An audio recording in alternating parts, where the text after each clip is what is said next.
Mengapa mereka itu tidak mampu memahami peringatan yang diturunkan oleh Allah? Maka pada ayat ini artinya akal itu tertutup karena sodar tadi. Sodar itu apa? Sodar itu tempatnya adalah penyakit jiwa. Ya, misalnya seperti hawa nafsu, ya, kedengkian, kebencian, kesombongan. Itu yang ada di dalam sodar dan itu yang mempengaruhi akal. Artinya akal itu tidak akan berfungsi manakala jiwa itu kotor. Ya. Pendendam, pemarah, pembenci. Nah, maka di situ akal akan menjadi tidak berfungsi. Sehingga peringatan-peringatan yang diturunkan oleh Allah Subhanahu wa taala tidak mampu dipahami oleh karena akalnya tadi adalah tertutup, ya, terhijab dengan sifat-sifat buruk yang ada di dalam sodor tadi.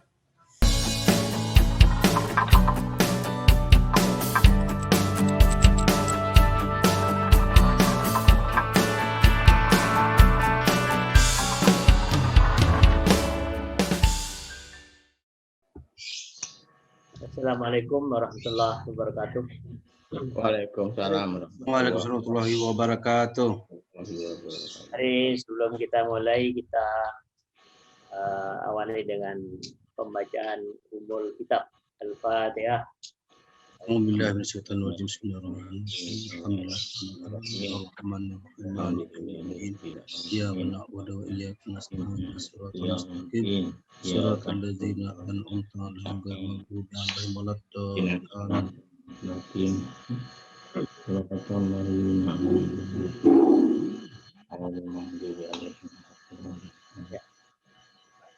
Bismillahirrahmanirrahim.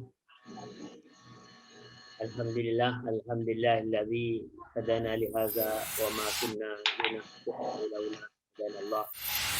Asyhadu an la ilaha illallah wa asyhadu anna Muhammadan abduhu wa rasuluh. Allahumma shalli wa sallim wa barik ala Muhammad wa ala ali Muhammad wa ba'd. Puji syukur kita panjatkan kehadirat Allah Subhanahu wa taala. Salawat serta salam semoga Allah limpahkan kepada junjungan kita Rasulullah Muhammad SAW, keluarga beliau, para sahabatnya, dan kepada kita sekalian. Amin ya rabbal alamin. Pada pagi yang cerah ini kita masih akan membahas tentang orang yang berakal. Pada kesempatan ini sesungguhnya orang yang berakal dan orang yang tidak berakal itu sesungguhnya seperti apa. Kita sudah bahas pada pekan yang lalu bahwa sesungguhnya sering akal ini menjadi satu bahasa pelesetan yang berkonotasi negatif. Padahal sesungguhnya akal ini adalah bahasa Al-Quran, yaitu bahasa Allah Subhanahu wa taala untuk membedakan, ya, untuk membedakan yang hak dengan yang batil. Hanya orang yang berakal lah yang mampu membedakan yang benar dan yang salah. Maka ketika ada satu ungkapan, janganlah menafsirkan Al-Quran dengan akal, atau ada istilah misalnya akal-akalan, maka itu sesungguhnya menjadi konotasi negatif.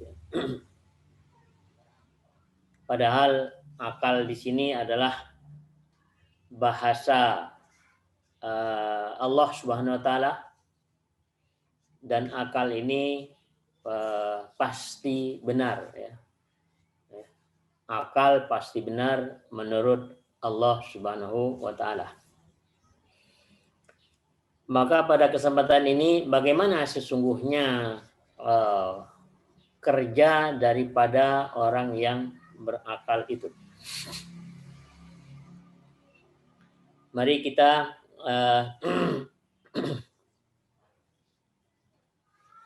menyimak.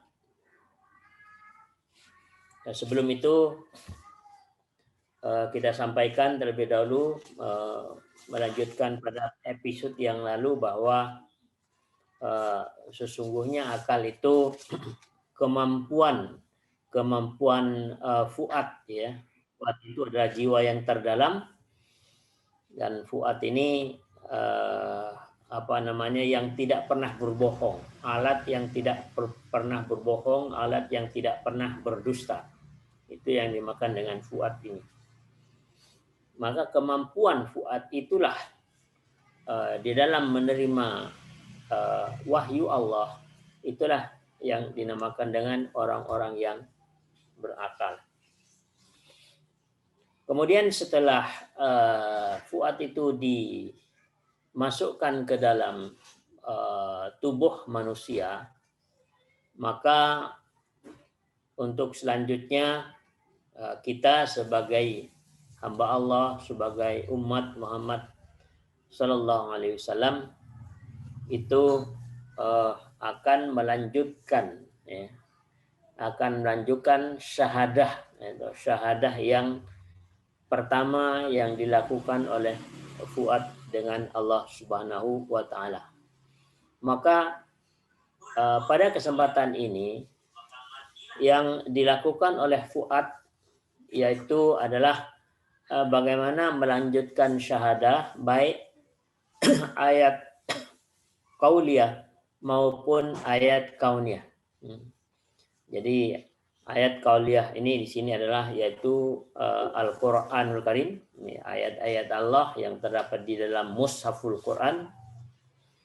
Ayat-ayat kauniyah ini yaitu fenomena kejadian di alam, di dalam diri kita dan seluruh jagat raya, yaitu yang kita namakan dengan ayat-ayat kauniyah.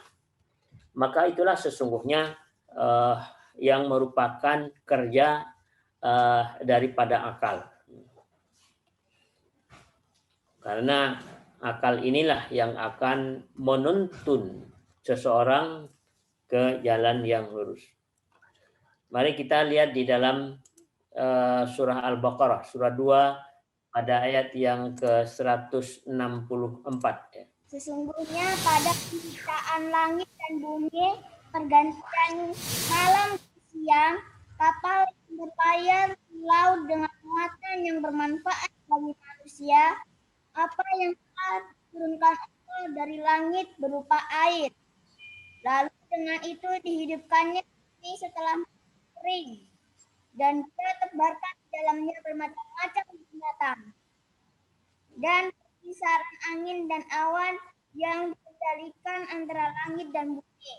Semua itu sungguh merupakan tanda-tanda kebesaran Allah bagi orang-orang yang mengerti. Ya. Jadi tadi disebutkan ayat-ayat bagi orang yang mengerti. Tadi disebutkan seperti itu. Padahal sesungguhnya itulah ayat bagi kaum yang berakal. Nah, di sini terjadi bias ya. Jadi padahal ayat itu yang dimaksudkan liqaumi ya'qilun, itu kaum yang berakal. Mari kita awali dari yang pertama. A'udzubillahi minasyaitonir rajim. Inna fi khalqis samawati wal ardi wa ikhtilafil laili wan nahari wal fulki allati tajri fil bahri bima yanfa'un nasa wa ma anzalallahu minas sama'i min ma'in wa ahya bihil arda ba'da mautiha wa bassa fiha wa min kulli dabbah wa tasrifir riyahi was sahabil musakharati bainas sama'i wal ardi la ayatil liqaumin ya'qilun.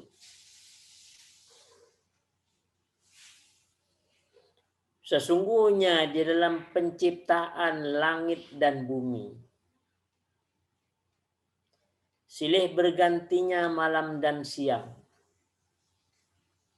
bahtera yang berlayar di laut, membawa apa yang berguna bagi manusia, dan apa yang Allah turunkan dari langit berupa air. Lalu dengan air itu dia hidupkan bumi sesudah matinya. Dan dia sebarkan di bumi itu segala jenis hewan dan pengisaran angin dan awan yang dikendalikan antara langit dan bumi.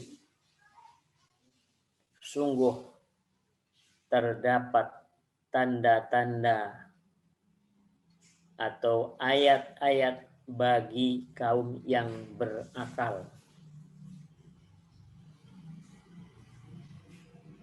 Jadi pemahaman orang yang berakal itu adalah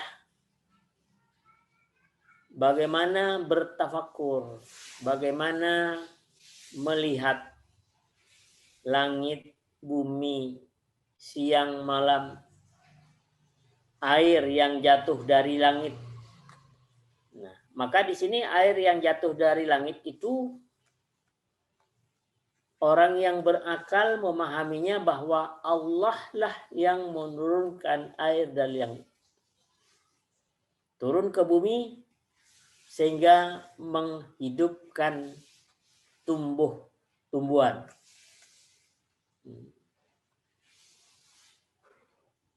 Ada angin, ada awan. Angin yang meniup awan sehingga turun hujan. Maka itu semuanya adalah perbuatan Allah Subhanahu wa Ta'ala.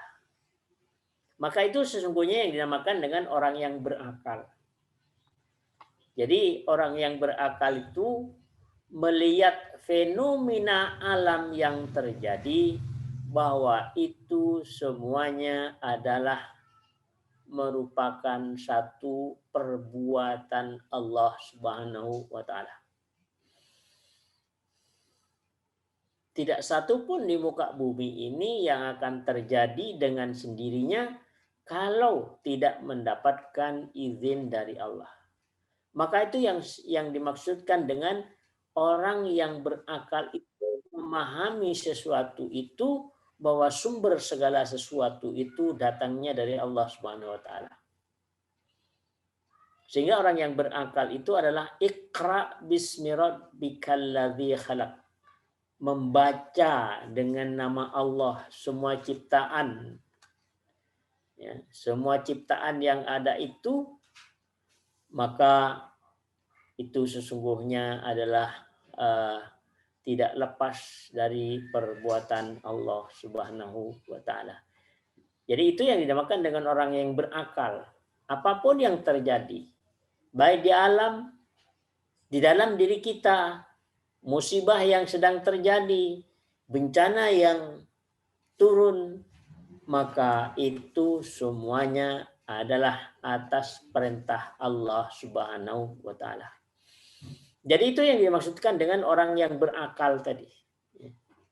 Jadi memahami segala sesuatu itu sumbernya adalah dari Allah Subhanahu wa Ta'ala.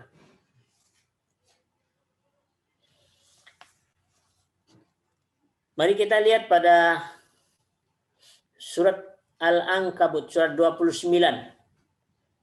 Pada ayat 41 sampai dengan 43.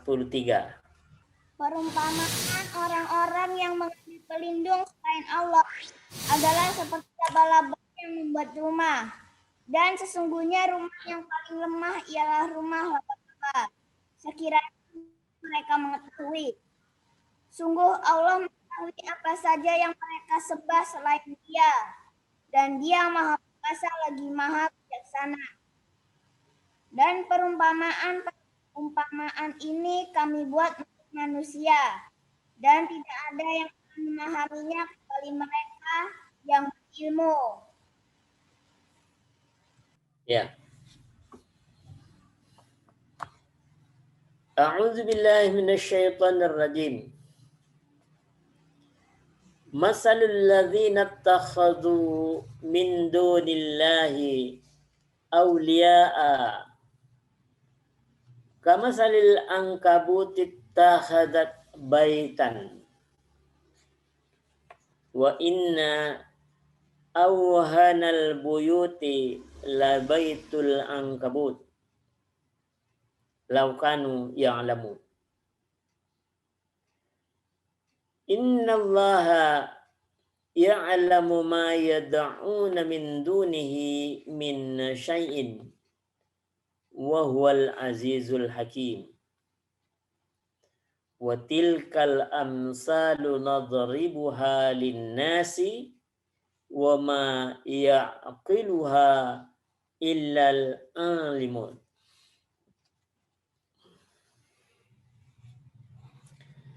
Perumpamaan orang-orang yang mengambil pelindung selain Allah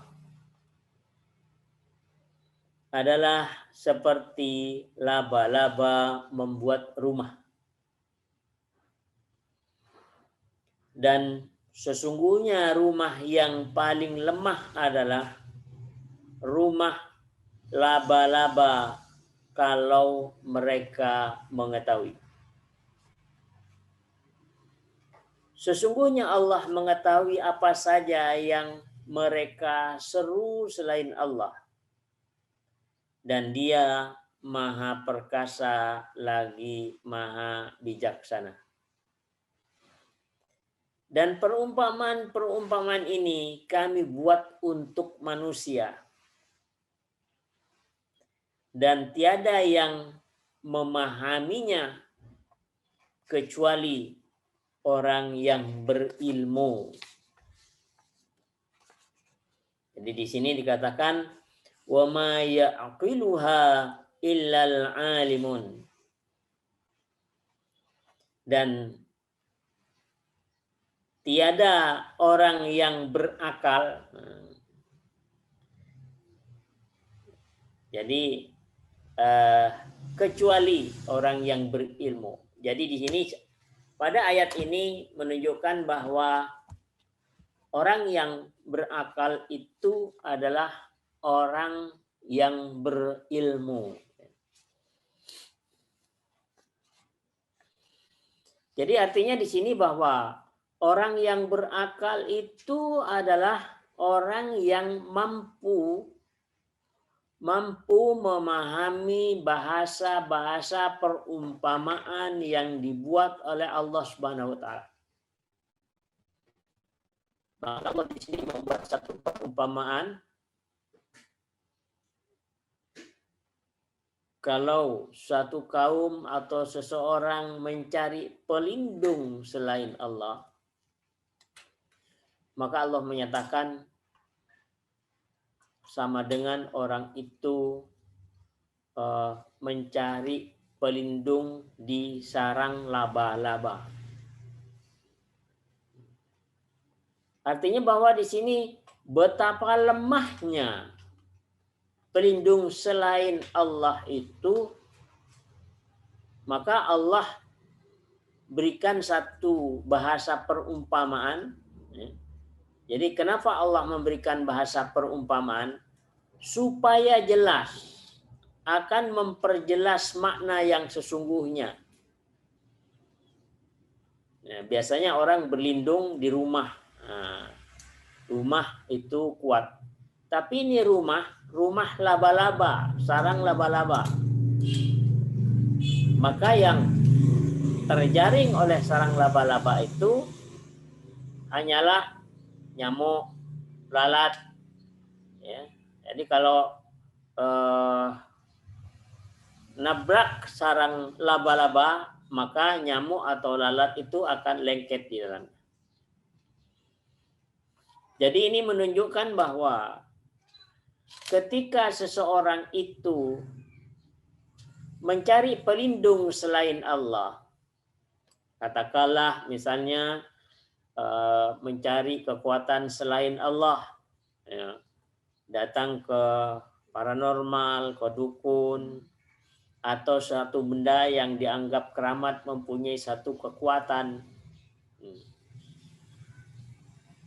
maka orang-orang yang seperti itu sesungguhnya adalah orang yang tidak mampu memahami bahasa perumpamaan Allah. Atau dengan kata lain, orang yang mencari pelindung selain Allah itu adalah orang-orang yang tidak berakal.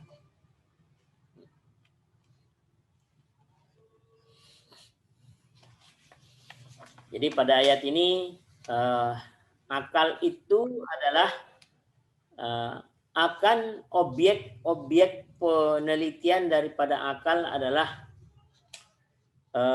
memahami bahasa perumpamaan yang dibuat oleh Allah Subhanahu wa taala.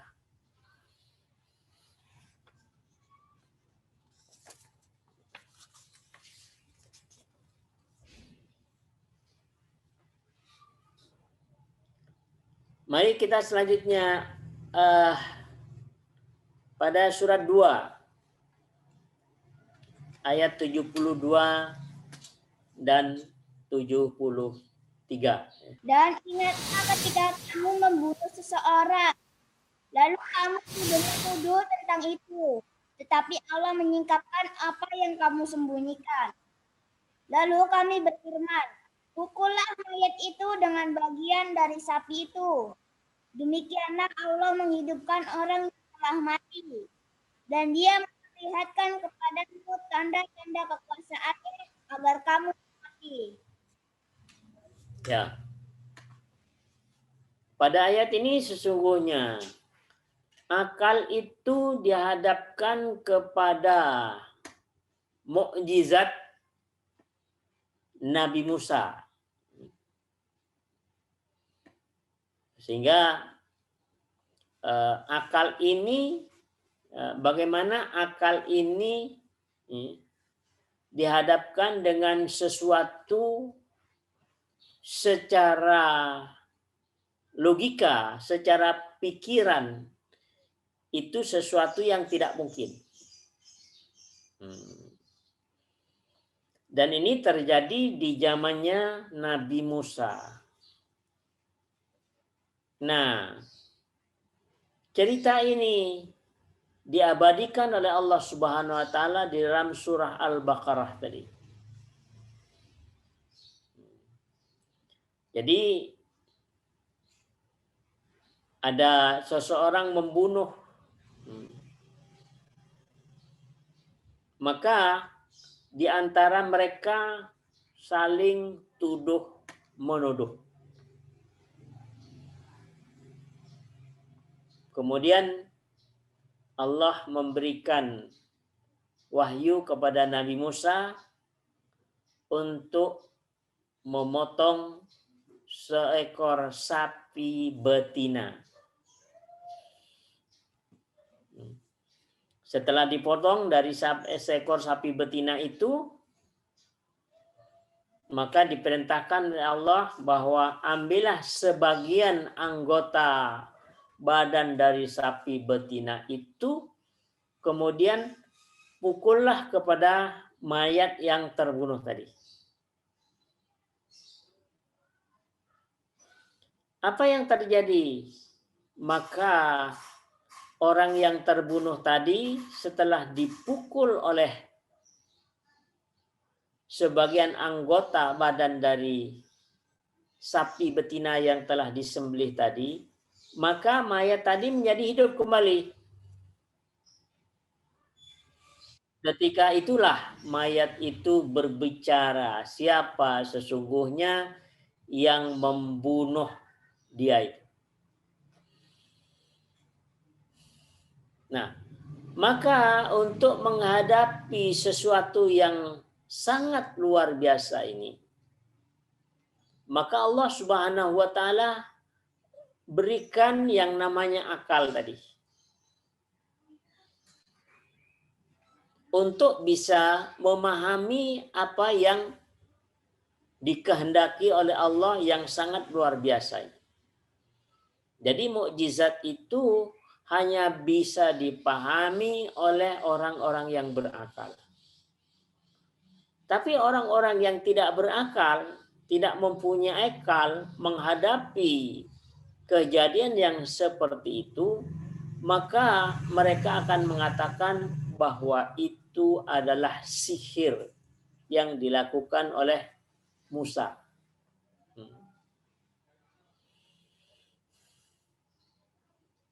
Ketika Fir'aun misalnya mengatakan kepada Musa, Musa merupakan ahli sihir yang hebat. Mengapa mengatakan demikian? Karena pikirannya tidak mampu mempercayai sesuatu yang tidak logis menurut pemikiran mereka. Maka di sini bagian akal lah yang akan mampu menampung kebenaran Allah Subhanahu wa taala yang berupa mukjizat tadi. Sehingga di sini akal ini dipersiapkan oleh Allah ya untuk ya menghadapi mukjizat yang sudah tidak logis. Tidak masuk pikiran, tapi masuk akal.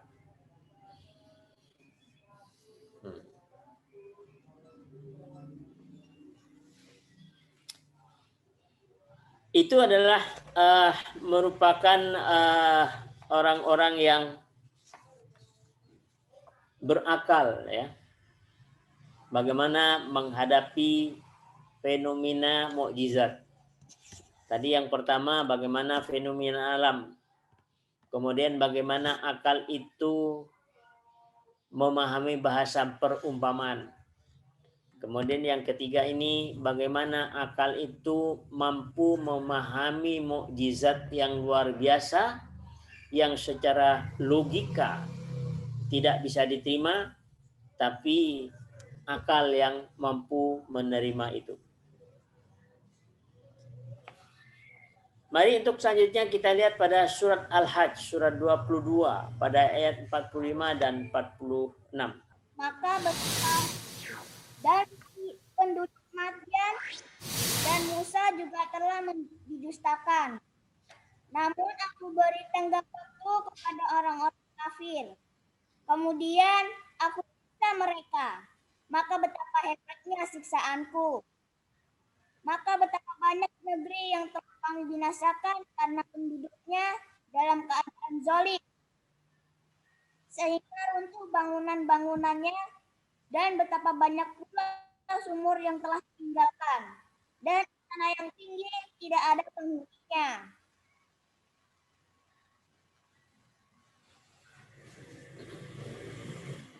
Ya. Mari A'udzubillahi minasyaitonir rajim. Fa'akayyin min qaryatin ahlaknaha wa hiya dhalimatun fahiya khawiyatun ala urushiha wa bi'rin mu'attalatin wa qasrin masyidin afalam yasiru fil ardi fatakuna lahum qulubun ya'qiluna biha au adanu yasma'una biha fa innaha la ta'mal absar walakin ta'mal qulubul lati fis sudur.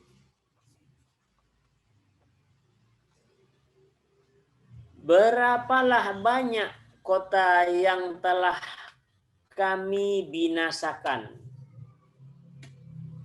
yang penduduknya dalam keadaan zalim. Maka tembok-tembok kota itu roboh menutupi atap-atapnya. Dan berapa banyak sumur yang telah ditinggalkan dan istana yang tinggi. Maka apakah mereka tidak berjalan di muka bumi? Lalu mereka mempunyai kolbu, yang dengan kolbu itu mereka dapat memahami atau berakal.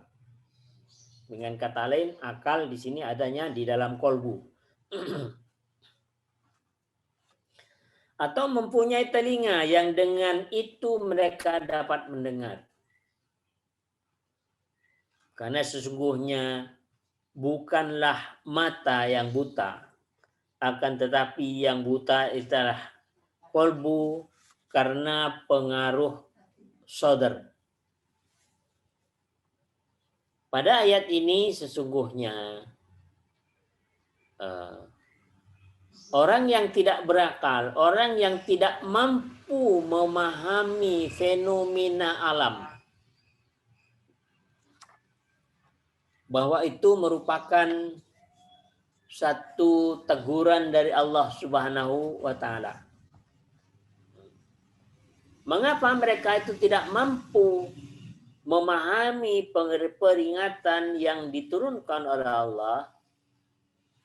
Maka pada ayat ini artinya akal itu tertutup karena sodar tadi.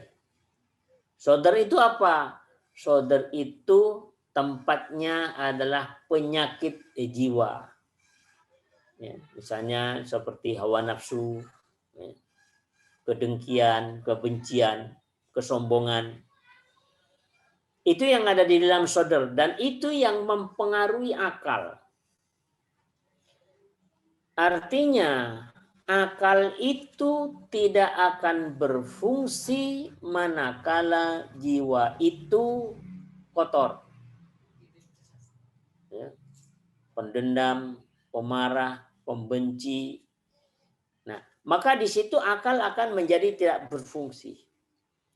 Sehingga peringatan-peringatan yang diturunkan oleh Allah Subhanahu wa Ta'ala tidak mampu dipahami oleh karena akalnya tadi adalah tertutup, ya, terhijab dengan sifat-sifat buruk yang ada di dalam sodar tadi. Dan itulah yang dinamakan orang yang tidak berakal. Jadi akalnya tidak muncul. Sehingga fenomena alam yang terjadi sekarang ketika itu bahwa bencana atau musibah di mana-mana terjadi, mereka menganggap oh ya itu fenomena alam saja karena curah hujan begitu besar sehingga itu merupakan fenomena alam karena banyaknya curah hujan sehingga terjadi banjir, longsor, bahkan ada angin puting beliung. Nah, maka itulah yang mereka pahami. Tapi lebih daripada itu, bahwa sesungguhnya itu adalah merupakan peringatan dari Allah, itu yang tidak muncul.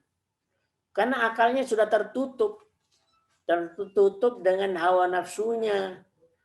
Ya, terlalu banyak penghambat, ya, kecintaan kepada dunia, kemudian banyaknya maksiat yang telah dilakukan, kebohongan, kedustaan, kebencian, permusuhan. Sifat-sifat itulah yang akan menghalangi akal ini untuk memahami peringatan yang sesungguhnya dari Allah Subhanahu wa taala. Sehingga dengan demikian, apapun atau sebanyak apapun peringatan yang diturunkan oleh Allah Subhanahu wa taala, maka sebanyak itu pula lah ketidakpahaman manusia terhadap peringatan Allah Subhanahu wa taala. Sehingga pada ayat ini bahwa akal itu ada di dalam kolbu, bahwa kolbu itu sebagai tempat akal tadi tidak berfungsi karena banyaknya penyakit jiwa dari sodr yang masuk ke dalam kolbu. Sehingga inilah yang dimaksudkan dengan orang yang tidak berakal tadi. Jadi orang yang tidak berakal ini adalah orang-orang yang tidak mampu dengan bahasa peringatan dari Allah Subhanahu wa taala.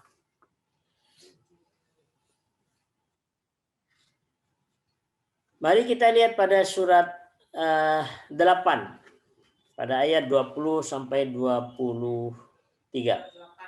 Wahai orang-orang yang beriman, taatlah kepada Allah dan Rasul-Nya, dan janganlah kamu berpaling darinya, padahal kamu mendengar perintah-perintahnya. Dan janganlah kamu menjadi seperti orang munafik yang berkata, kami mendengarkan, padahal mereka tidak mendengarkan, karena hati mereka mengingkarinya. Sesungguhnya makhluk bergerak yang berkata yang paling buruk dalam pandangan Allah ialah mereka yang tuli dan bisu, tidak mendekat dan memahami kebenaran, yaitu orang-orang yang tidak mengerti. A'udzubillahi minasyaitonirrajim. Ya ayyuhalladzina amanu athi'ullaha wa rasulahu wa la tawallau anhu wa antum tasma'un. Wa la takunu kalladzina qalu sami'na wa hum la yasma'un. Inna syarrad dawabbi indallahi summul bukmum alladzina la ya'qilun.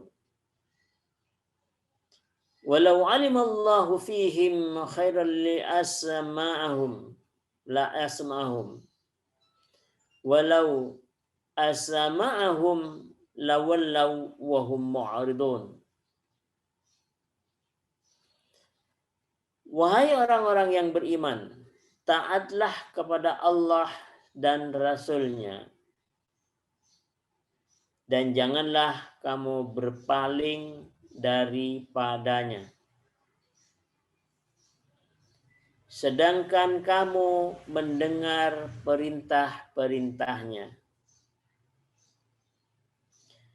Dan janganlah kamu menjadi seperti orang-orang munafik yang berkata, kami mendengarkan, padahal mereka tidak mendengarkan. Sesungguhnya binatang yang seburuk-buruknya pada sisi Allah ialah orang yang tuli, bisu, dan tidak berakal. Kalau sekiranya Allah mengetahui kebaikan ada pada mereka, tentulah Allah menjadikan mereka dapat mendengar.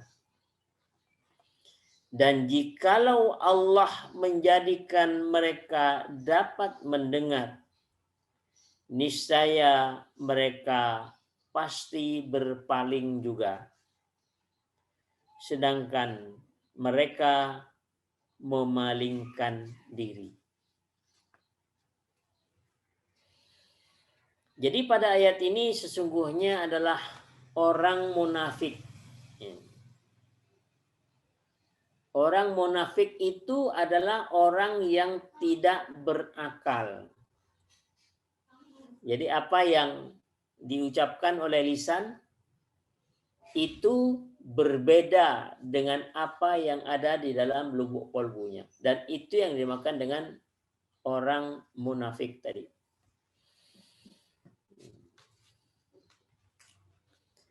Kemudian di sini, maka orang-orang yang munafik itu adalah tidak pernah akan mendengar. Jadi kalau telinganya sih mendengar, tapi yang dimaksudkan di sini adalah pendengaran kolbu tadi. Jadi kolbunya tidak mendengar. Jadi sesungguhnya antara kolbu, pendengaran fuad yang ada di dalam kolbu, ini mengalir ke telinga. Nah, penglihatan yang ada di dalam kolbu mengalir ke mata kepala kita. Maka di sini yang dimaksudkan oleh Allah adalah yang dimaksudkan mereka mengatakan mendengar padahal tidak mendengar. Artinya apa? Telinga mereka mendengar. Tapi pendengaran yang ada di dalam kolbu tadi itu yang dikunci mati oleh Allah Subhanahu wa taala yang tidak mampu mendengar kebenaran-kebenaran Allah Subhanahu wa taala. Sehingga di sini dikatakan bahwa tuli bisu, ya, tuli bisu buta, maka itu yang dinamakan dengan orang yang tidak berakal. Jadi summun bukmun umyum fahum la ya'kulun. Ya. Jadi bisu, tuli, ya, kemudian buta, artinya yang di dalam kolbunya itu bisu, tuli, buta, maka itu yang dimakan dengan orang yang tidak berakal. Sehingga dengan demikian sesungguhnya orang-orang yang berakal itu adalah orang yang mampu mendengar, mampu melihat, ya, dan mampu membedakan antara yang hak dengan yang batil. Maka itulah yang dinamakan dengan orang-orang yang berakal tadi. Sehingga pada ayat ini sesungguhnya ketika kita melihat orang-orang munafik, ya, ucapan antara ucapan dan isi kolbunya tadi tidak sama, ya, maka itulah sesungguhnya yang dinamakan dengan orang-orang yang tidak berakal. Jadi tidak sama antara ucapan dengan apa yang ada di dalam isi kolbunya tadi. Maka itu yang dimakan dengan orang munafik. Allah mengistilahkan dengan bahasa yang lain adalah orang-orang yang tidak berakal. Karena akal itu adalah satu pembeda antara yang hak dengan yang batil. Maka orang-orang munafik itu sudah tidak tahu lagi mana yang benar, ya, mana yang salah, ya, mana yang durhaka, mana yang melanggar.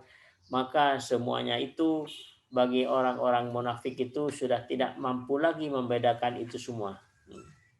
Karena akalnya sudah dikunci mati oleh Allah Subhanahu wa taala. Mari yang terakhir pada surat Al-Baqarah ayat 170 dan 171. Dan apabila dikatakan kepada mereka, ikutilah apa yang telah diturunkan Allah. Mereka menjawab, tidak. Kami mengikuti apa yang kami dapati pada nenek moyang kami melakukannya. Padahal nenek moyang mereka itu tidak mengetahui apapun dan tidak mendapatkan petunjuk. Dan perumpamaan bagi penyeru orang kafir adalah seperti pengembala yang meneriaki binatang yang tidak mendengar selain panggilan dan teriakan. Mereka tuli, bisu, dan buta, maka mereka tidak mengerti. Ya. Wa idza qila lahum ittabi'u ma anzalallahu qalu bal nattabi'u ma alfayna alaihi aba'ana awalau kana aba'uhum la yaqiluna syai'an wala yahtadun. Masalil ladzina kafaru kamasalil ladzi yan'iqu bima la yasma'u illa du'aan wa nidaan summun bukmun umyum fahum la ya'qilun. Dan apabila dikatakan kepada mereka, ikutilah apa yang telah diturunkan Allah, mereka menjawab tidak. Tetapi kami hanya mengikuti apa yang telah kami dapati dari perbuatan nenek moyang kami. Apabila mereka akan mengikuti juga, apakah mereka akan mengikuti juga walaupun nenek moyang mereka itu tidak mengetahui atau tidak berakal, tidak mengetahui sesuatu apapun, dan tidak mendapatkan petunjuk. Dan perumpamaan orang-orang yang menyeru orang-orang kafir adalah seperti penggembala yang memanggil binatang yang tidak mendengar selain panggilan dan seruan saja. Mereka tuli, bisu, buta, dan merekalah yang tidak berakal. Jadi di sini adalah tuli, bisu, buta. Jadi yang di dalam kolbu tadi, maka itulah yang dinamakan dengan orang yang tidak berakal.